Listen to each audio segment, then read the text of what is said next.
We'll kind of start with the questions that I have prepared for you. So great.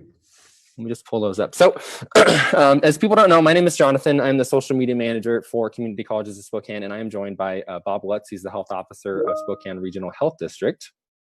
And he's here to answer a few questions for you guys. Just I know everybody probably has COVID-19 on the brain, so he's going to be joining us for a few minutes. He's a very busy man, so we won't try to keep him too long. So first of all, Bob, how are you doing?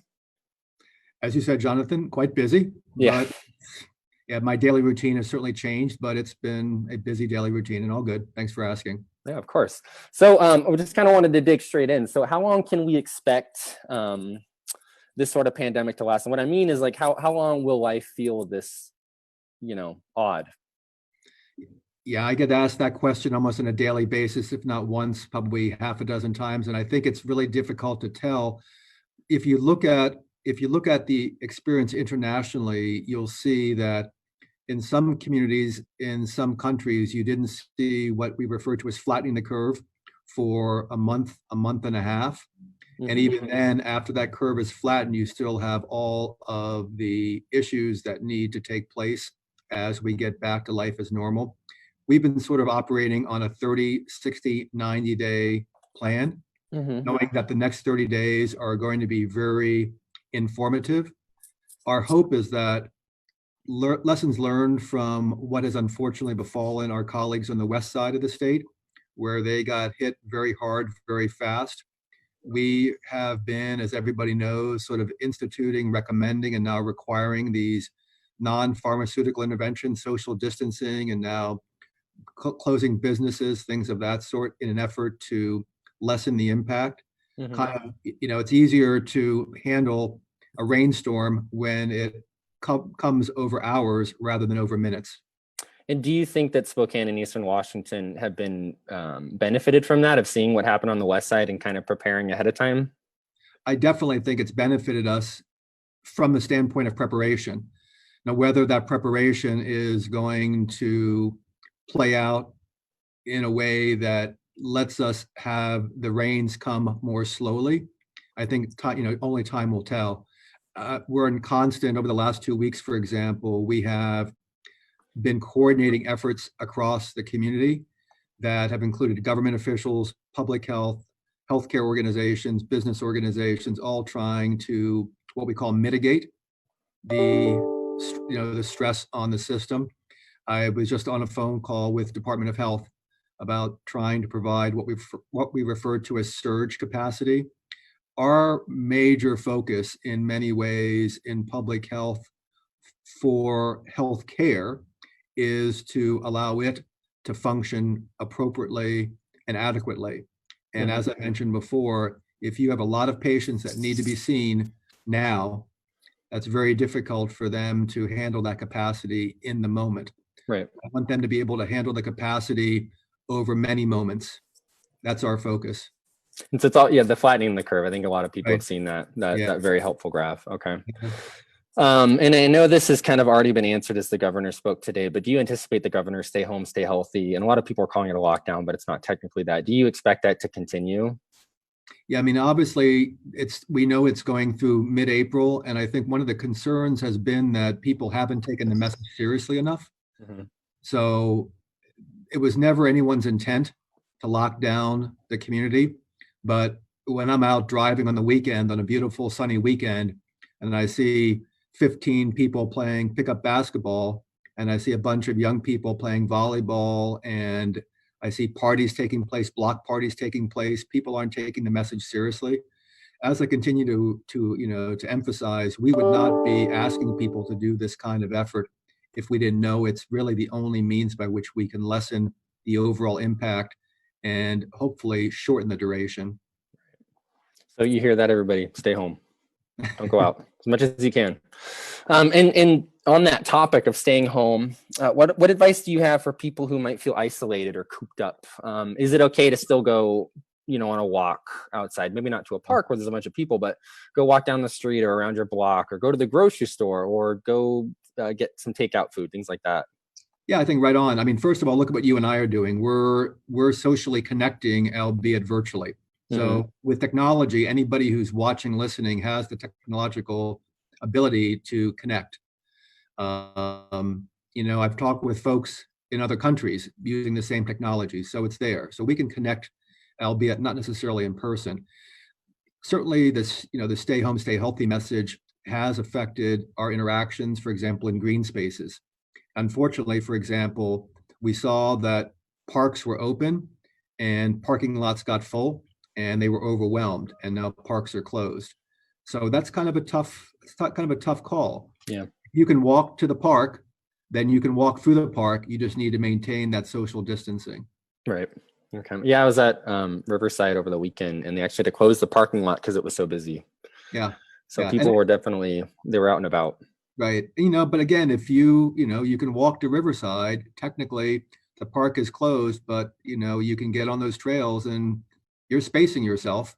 So enjoy the space outside, because again, that's what we need to do. I mean, we know the many, many benefits of nature, and the last thing I want to do is be cooped up. You will get stir crazy. Right. Yeah, I can attest to that for sure. Just hanging out with my cats all day. Yeah. And so on the basis of trying to make life a little bit more normal, one of the things that we're seeing is that a lot of businesses are struggling right now, obviously, because people can't go to work, and a lot of restaurants as well. And I know some people have been wondering if there's any inherent risk to go food, of people handling food, if they should be worried about that or cut back on it. What do you recommend? I think it's concerned, but maybe misappropriately placed. Mm-hmm. Certainly we have worked, the health department has worked extensively over the last couple of weeks preparing restaurants and food vendors for the likelihood of this happening. And now that only takeout food is available to them, they are still performing all the sanitary practices that we've been emphasizing. So again, I think it's a great way to keep the businesses going, to keep those service providers, keep those individuals in business.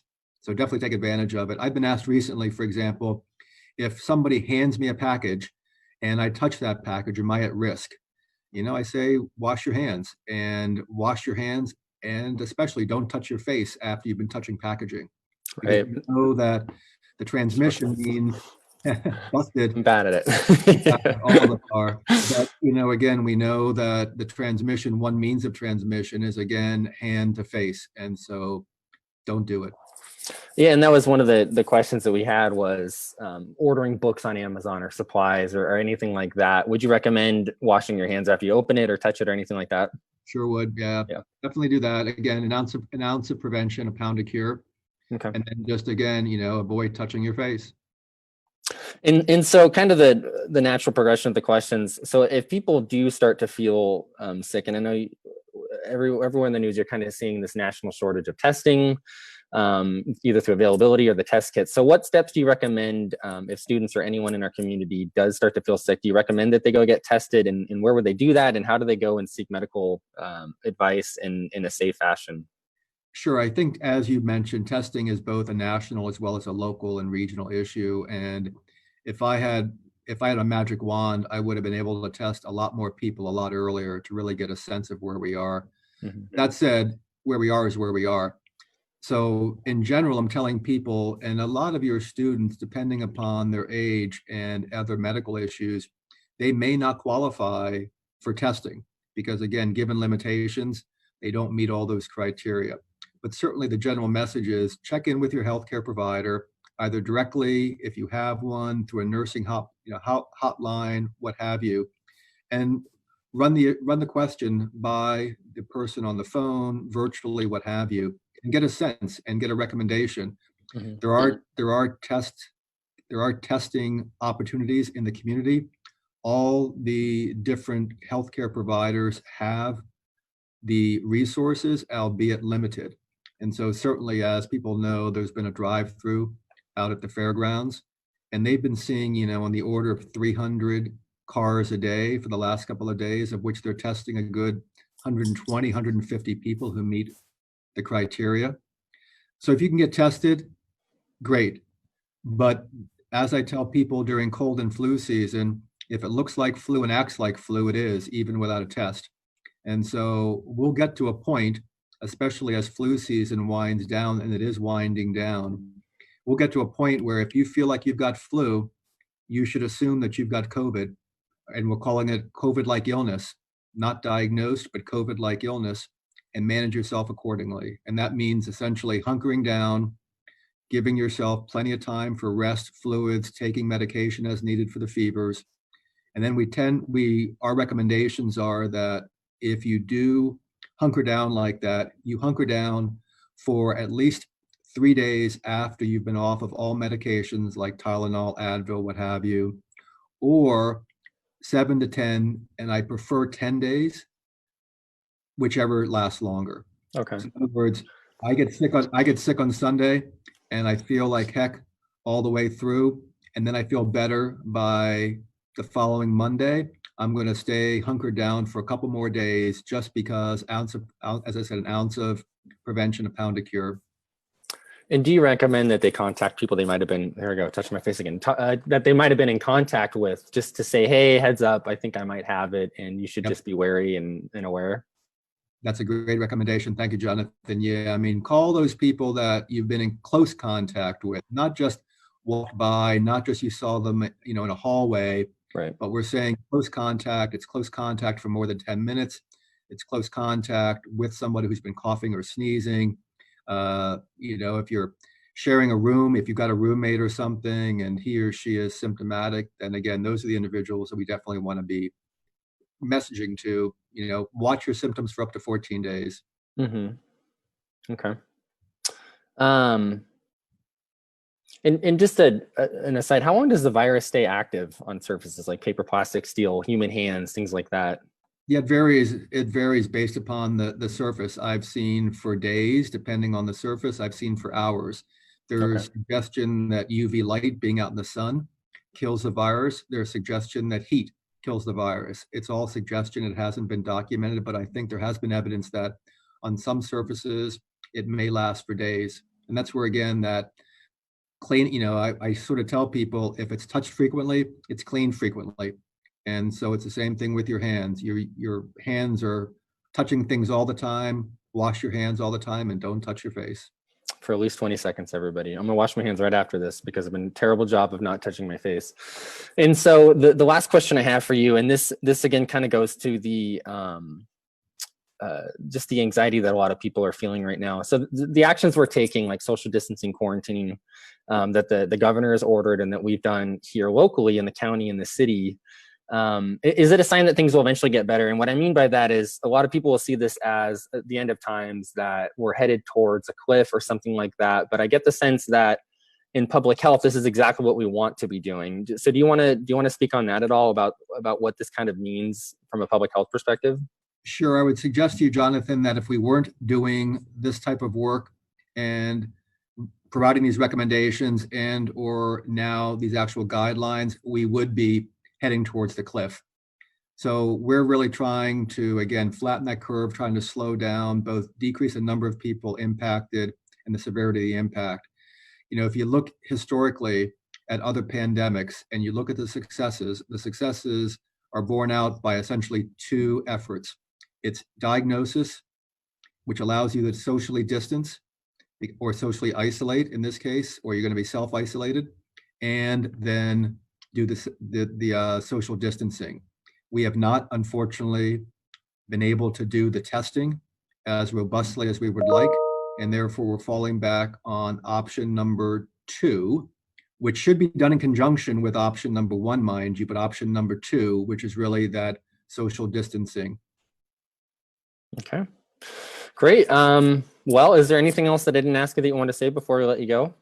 No, I think it's just, it's unfortunate where we find ourselves. I empathize with everyone who's being impacted.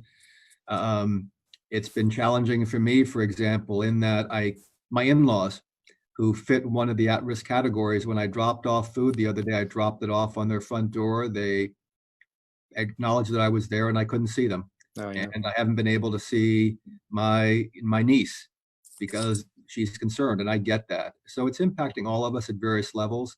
But again, I think that there is a light at the end of the tunnel. It's just a little farther down than we'd like it to be. Right. But we have to acknowledge that this is where we are. We have to move forward.